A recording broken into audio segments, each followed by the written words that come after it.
Hey. How's it going? It's good. It's good. We're back again. Ready to move for forward. Part 3. And I think where we ended up last time was the achievement of your black belt with Chuck Norris, and then finishing high school, and then some decisions had to be made. Yeah, we weren't, as I said earlier, that was like when the draft was finally coming to an end, but even though we had a lower numbers, so there was still that possibility. Number one, if you had a sibling who was supposed to have gone, but under circumstances they were 4F, they couldn't go. My brother, because of his knee, my chances were greater because I'm an existing son and a war is still going on. So I talked to my dad and we had a long discussion, and I'd always wanted to go into medical practice. I knew I wanted to be a doctor of some kind. I just hadn't, in my mind, cardiology and heart surgery, that was always a kind of a interest to me.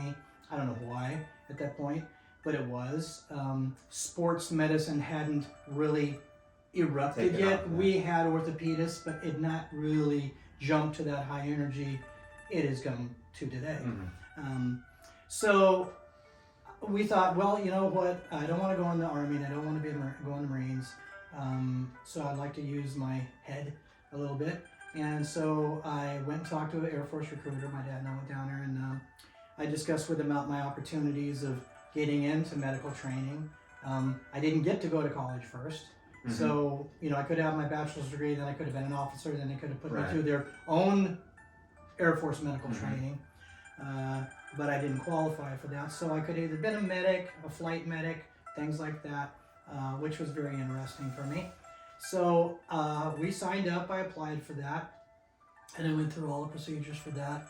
And then as I was getting into basic training, a couple of the higher-ups came and they said, hey, we'd really like to talk to you for a minute.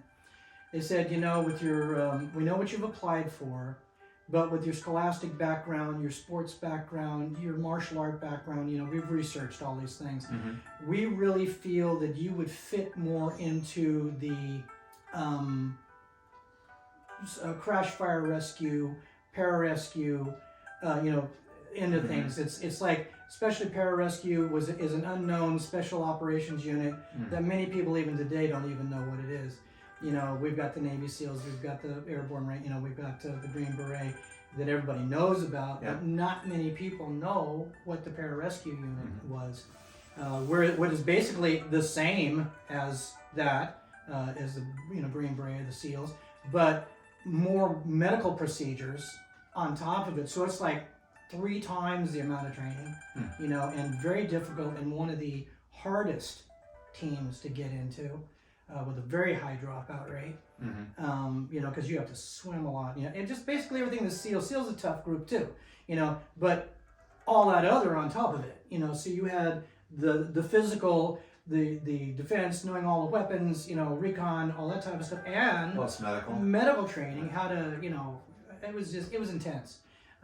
To think about going through it today again, I'd opt out. It was rough, but it was a great. I was just a kid, so when they're telling you this, oh, you'll be looked on as a high end, just like fighter pilots, and it's very well honored, group if you make it. Number one, and I'm 18 / almost getting close to 9. It's like, hey, sure, I already accomplished my black belt at this, that. Hey, I've already been doing martial arts. Let's give it a shot. Why not? And I loved.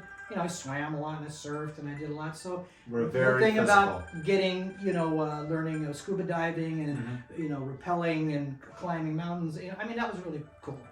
So I thought, okay, little did I know, you're writing, what destination would you like? I'd like to be stationed in Hawaii and Europe. And, later on I did get to go to a lot of European countries, but, little did I know we were all basically heading for Da Nang, So, so that did occur after the training. It was very, very tough getting through the training, and only the training was only probably 90 about days or something? No. Well, that's just normal basic training. That was a whole another 1.5 years, of going through the pararescue training, and the crash fire training.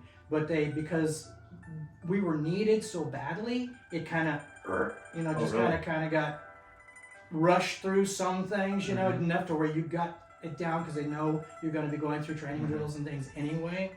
So so it was kind of a rush. And did you realize why you were needed so badly? Take in. Well, yeah, I mean, because like I said those earlier, guys were dying. we were talking about dying, yes. And as I said earlier, you know, there was a bad time in Nam in the 60s, but between 70, 71, 72 was a very bad time also in Vietnam as we were coming towards the end before we started, you know, taking everything out of it, you know, like after 73 and after 73. So, but anyway, so I'm not going to get to a long drawn out thing about all of that, but after that heavy ordeal with the amount of, it would take another whole movie to talk about everything. Right. But so then after I was finished my tour, then I was stationed at Osan Air Force Base in Korea, and a lot of guys got sent over there too. And because I was so exceptional at egress and rescue on F4s, F5s, F104s, so they were going to start sending me TDY, which means temporary duty. To different bases, like in England, which I stayed at Lakenheath, England, for a number of months there too, and then I went over to Ranheim in Germany, and then different bases. And then I actually went to sent to some in the States, but I was still continuing to come back to either England or Osan. I still had the same APO number that my mail and everything went to, but they were bouncing me everywhere. So that's the only way I got to connect with my parents or anybody was. Sometimes I could phone call, but usually by cassette tape back in the day. But this was a relief from doing this from your time in Nam. Oh yeah, I mean, but it's training. It's hard. You still have, even though you're stationed in another group at another base, you're still going through training drills all the time, which are there's guys that got killed in training missions. Right. But at that time too, I was studying with another Korean instructor in Osan who taught Tong Sudo as well, Master Cho. And actually kind of Choi, it's CHOI. Wait, is this the Master Cho? Yeah, it was one of the ones in that Mr. Norris. No. Oh, okay. There was a lot of Chos in Korea, trust me. Yeah, but so one of his friend was the one that taught Mr. Norris. So then they knew each other, and I met him too. So in South Korea. In Osan, I was right off the base in Osan. I was not even because Mr. Norris was there, and he was a Air Force police when he was in the Air Force. He was Air Force as well, ironically so, But anyway, so then they flew me all around, and I was training with my instructor there. And then my master sergeant came to me and he said, "Hey, your time is getting close. That we're gonna either you can take a 3-month, 4-month early out." Because of what you've done for us already, or you could stay in. We will get you some more college classes. We will put you in officer training, and then we'll bring you back as an instructor, crash fire rescue, and all of that. And I thought that sounded really great, but it's just in your gut instinct of your experiences already. You're very lucky, and I didn't know if I wanted to experience anything again, but also if I was put in a position to be over a group in a war scenario, I did not, I'm saying that now, I've been a teacher my whole life now, but that responsibility that I'm telling you to go here, go here, go here, and if you got killed, I have to live with that the rest of my life. And I just didn't want that position, you know. We didn't talk about the experience, but suffice to say that it was pretty brutal. It was brutal for everybody. We were, just what we did is very brutal because, you're out there trying to do rescue on people, and it was everybody was bad for everybody. Yeah. It was just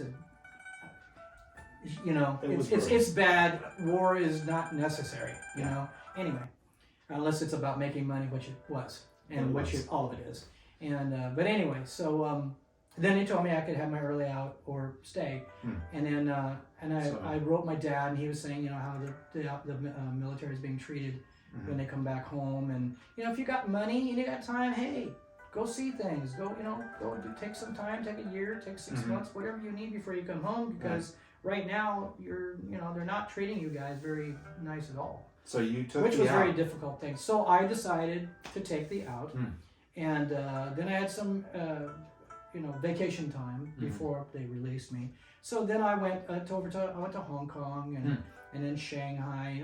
Just not very long, but there were some monks that had came out of mainstream China, which became Beijing, back then.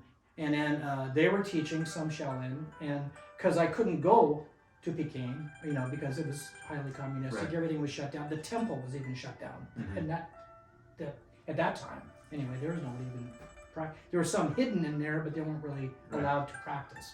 It wasn't until much later on until they got the other abbot to where they were able to start practicing again, but over the watchful eye of the government.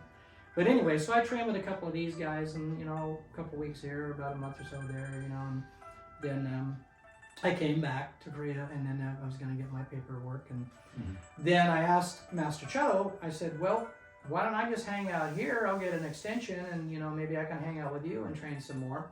And he says, well, pretty much from what you've learned from Master Norris and what you've learned here, you've pretty much got the forms and techniques, and unless you want to get into more Hapkido or you want to get into other forms of Taekwondo or higher levels of this, no, I like what I've got. He goes, well, but I know a Roshi who's a Zen master in Hokkaido, Japan, and Roshi Sawasaki. And so he said, I will write him a letter, being you're a foreigner, they have taught people before, he said, but I will let them know that you're already a black belt, you're already, you're wanting to release some of your anxiety from things you've gone through, because it is a temple. But I opted not to be in the temple, but they said they could work out a thing where I could get a little house close to it. So this was really piquing your interest. Yeah, because I was going to travel anyway, but I'd seen a lot of Europe when I was going TDY. I'd go to different places in Germany and France and England. But you hadn't been to Japan. But I had never been to, So I got the opportunity, go for it, So then they accepted me, and I ended up going to Hokkaido, which is, northern Japan, and it's like an island. That's where Sapporo is, where they have the Winter Olympics and where Sapporo beer comes from and all that. But they have the ice festival in the wintertime, which is really pretty. It gets extremely cold there. And the temple taught Shorinji Kempo, nevertheless. And Shorinji, the word Shorinji in Japanese actually translates to Shaolin. So here, here I wanted that. I couldn't go. And I got to spend a little bit of time with some of the teachers, and a little bit when I was in Shanghai and Hong Kong, and then over there. So then it was like their adaptation of what Shaolin had, brought over to Japan, and it was mixed with throws and like jujitsu moves, and so it was that's what people don't realize. Shaolin is so multifaceted. They think, well, jujitsu or judo, no, it came out of the same system, and it just got expanded on as it moved on to the guys like, well, I really like this, so I'm going to add this to it, I'm going to add this to it, and it became a deeper form all of its own. So Shaolin's system is very sound. And it has all the aspects, it's got the ground fighting, it's got the internal, it's got the external, it's got, jaw locks and pressure points, and, the same jiu-jitsu holds, the same type of throws, the same type of sweeps, so I found it to be very complete. It was really great learning there, whole different science there. They do not mess around, but thank goodness I'd had the training in the military, and a lot of fighting in Tong Sudo.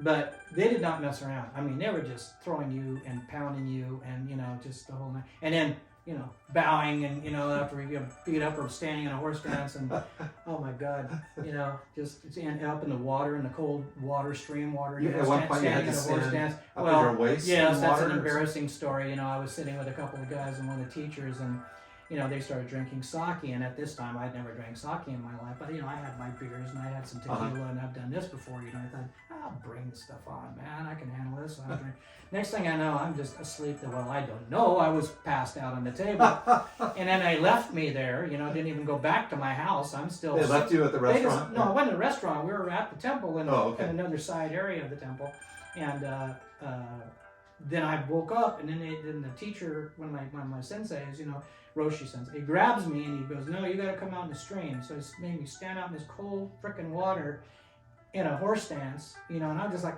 Argh! Later on he goes, headache gone, You know, like that. I went, yeah, my headache's gone. All right, now I can't feel my freaking legs.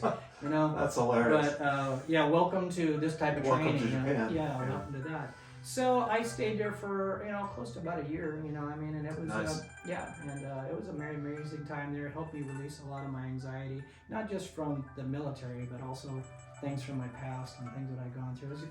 It was another part of that. What we're talking about, the path, that moving forward, you know, moving on to the next thing.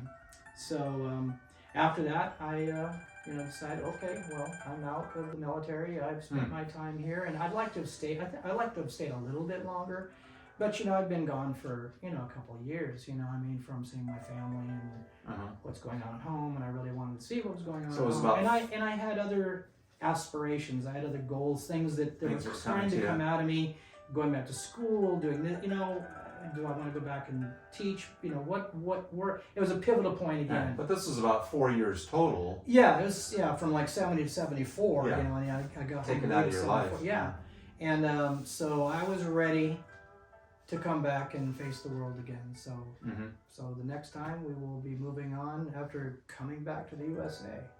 Awesome. Part 4. Part 4. Part 4. Right. Great stories. I know there's a lot of depth that we weren't able to cover. Yeah. Maybe in another session. We can throw some. But there's a lot of meat and things that I'm sure that you went through and experiences to develop your mindset of the martial training Yes. that you were focusing on Right. and increasing them out. Yeah. Especially when my Korean instructor over there was stretching me one day and stretched my leg to the wall and tore my entire hamstring. Okay. That was Ouch. that was a very interesting moment. Yes. All right. Great. I won't ever forget that. But it helped me a lot too because now I can kick straight up Straight up. that leg. Yeah. All right. We'll catch you next time. All right. Next time. Boom. All right. Good job. Right.